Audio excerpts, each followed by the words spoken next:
Завершился финальный этап 10-го по счету республиканского конкурса среди старшеклассников «Будущий дипломат».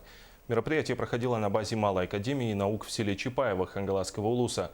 Подробнее в сюжете Виолетты Засимовой.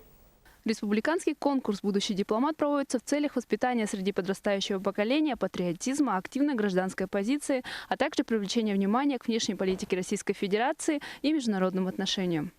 Заезд участников состоялся в воскресенье. Ежедневно для них устраивали обучающие семинары, психологические тренинги, коммуникативные игры и встречи с интересными людьми. Ребята проходят отборочные туры, связанные с написанием и защитой тематических эссе. Они выбирают одну из 10 предложенных тем.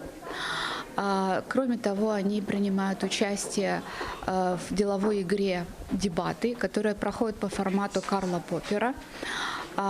Кроме того, они принимают участие в ораторском конкурсе, где мы тестируем не только знания вопроса, сути вопроса, но также и подачу материала, умение убеждать и отстаивать собственную точку зрения. Финал конкурса предваряли муниципальные и зональные этапы. Всего приняло участие более 100 школьников 9, 10, 11 классов со всех уголков республики. Из них 48 прошли в финал.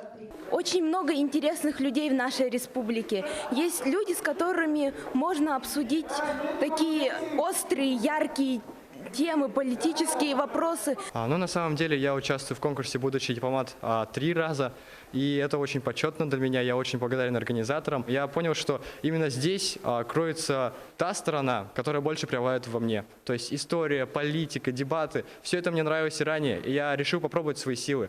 Здесь я встретил много друзей, у которых схожие интересы со мной, с которыми я продолжаю общаться и сейчас. И вот сейчас я 11 класс, это мой финальный год, и я надеюсь, что у меня получится победить. По результатам всех конкурсов абсолютным победителем 10-го юбилейного республиканского конкурса «Будущий дипломат» признан Артем Инхеев, ученик 11 класса школы номер 5 города Якутска. Виолетта Засимова, Александр Ярков, НВК «Саха», Хангаласский улус.